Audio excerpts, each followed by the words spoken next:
આજે આપણે તલની ચીક્કી બનાવવાના છે. એના માટે 3 વાટકી સાફ કરીને તલ લીધી છે. એને હવે આપણે ધીમે તાપે શેકી લેવું.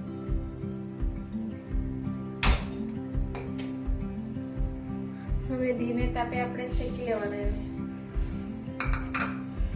વધારે નહીં શેકવાના તો પછી કડવી લાગે ચીક્કી.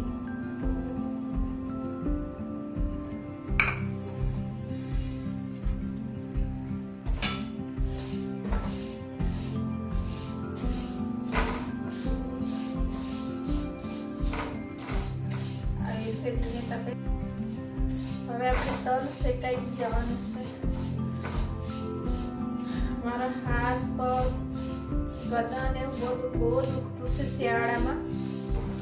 તો મારી છોકરી કહેતી હતી કે મમ્મી તલની ચીક્કી બનાવીને ખાઈ છે તો તારા શરીરમાં ગરમી આવી જશે તો દુખવાનું ઓછું થાય.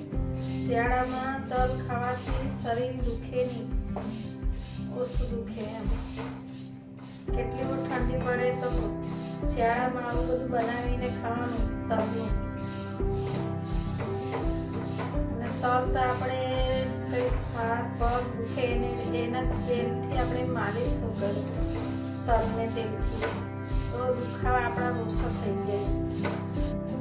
છોકરી કંઈ બનાવીને ખાઈ જાય. મારી છોકરી આયુર્વેદિક ડૉક્ટર છે ને એટલે એને બધી ખબર કે ક્યારે કયા સિઝનમાં શું ખવાય બધું એને ખબર. શિયાળામાં તલની બરફી, તલની ચીક્કી એવું બધું બનાવીને ખાવાનું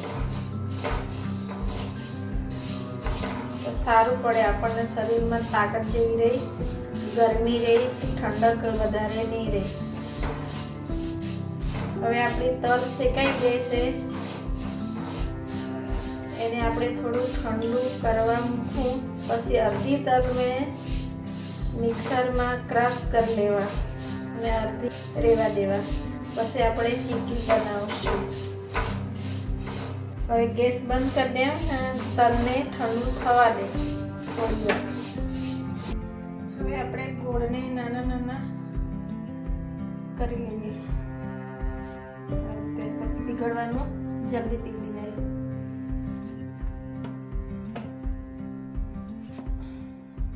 ગોળની તલની ચીક્કી મસ્ત ટેસ્ટ બી આવે, ટેસ્ટ બી મસ્ત લાગે, મજા આવી જાય ખાવાનું. હવે તે કરી લેવાનું.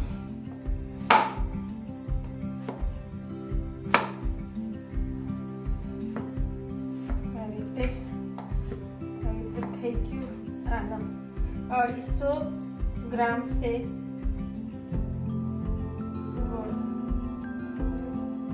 500 ગ્રામ તલ હતી, 250 ગ્રામ ગોળ છે એ મેં કાપી લીધો. આપણે ડીશને ઘી ચોપડી લઈએ જરા, પછી ઉતાવળ થઈ જાય. આ એકદમ ઘરનું ઘી છે. એ મલાઈ ભેગી કરીને ઘરે જ બનાવ્યું છે ઘી. ઘરનું ઘીનો જરાક સ્વાદ મસ્ત આવે, ટેસ્ટી આવે, ટેસ્ટ સારો આવે. પછી આપણને કાઢવાનું સારું પડે જલ્દી ત્યારે ઘી ચોપેલું હોય તો. આપણા ગોળ પીગળી ગયા. આપણે ચાસણી બાસણી વધારે બનાવવાના અહીંયા. ખાલી ગોળ પીગળી ગયું હોય તો બધું થઈ ગયું. સજ આપણે મિક્સ કરવાના છે, માજુ થયા કરે.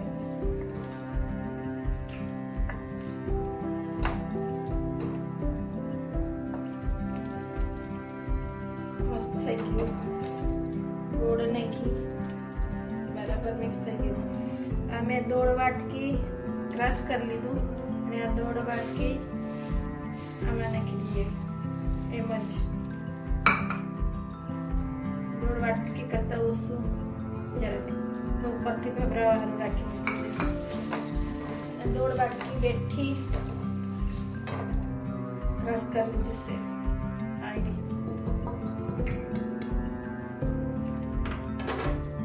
આપણે બરાબર મિક્સ કરી લઈએ.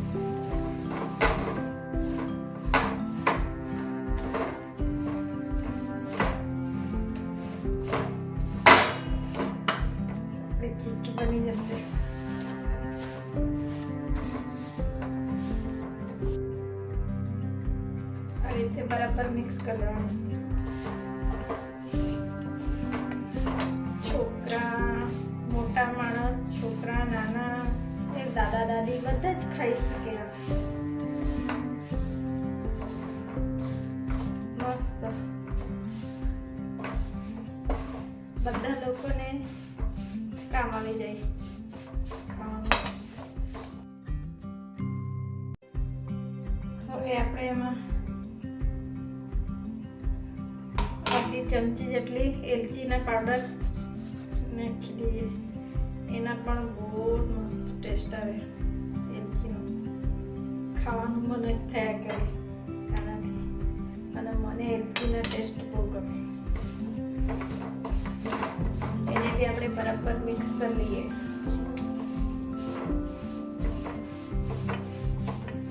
અને કયા બી મીઠાઈમાં એલચી રહે તો ટેસ્ટ મસ્ત આવે.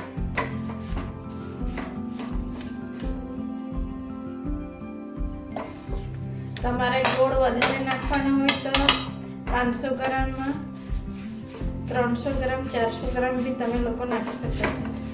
આમાં તો વધારે મીઠા નહીં ખાય એટલે મેં 500 ગ્રામમાં 250 ગ્રામ જ ગોળ નાખ્યું છે. એટલે કે મીઠા હોય વધારે તો છોકરા લોકો ખાય નહીં.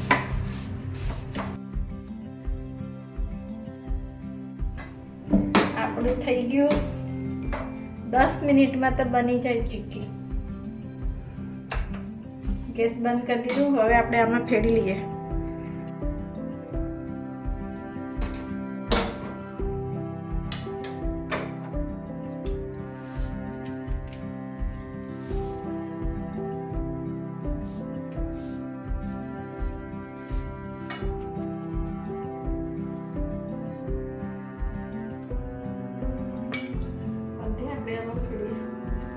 પતલી પતલી બનાવવાનું છે, વધારે જાડી.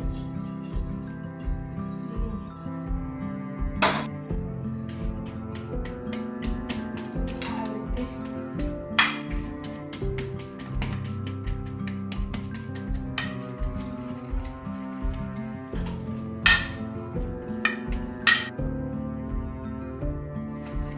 વાટકીથી આ રીતે ચીકણું કરી લેવાનું.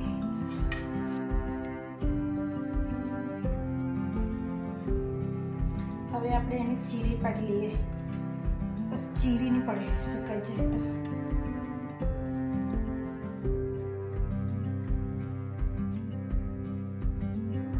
ચીરી પડી ગઈ. હવે એને સેટ કરવા મૂકી દઈએ અડધો ઘંટ કલાક.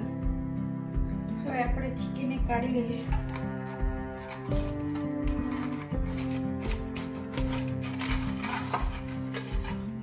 નીકળી ગઈ.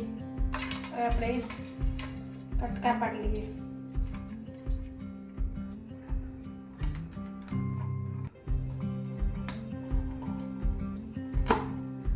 કટ કરી લીધા આપણે.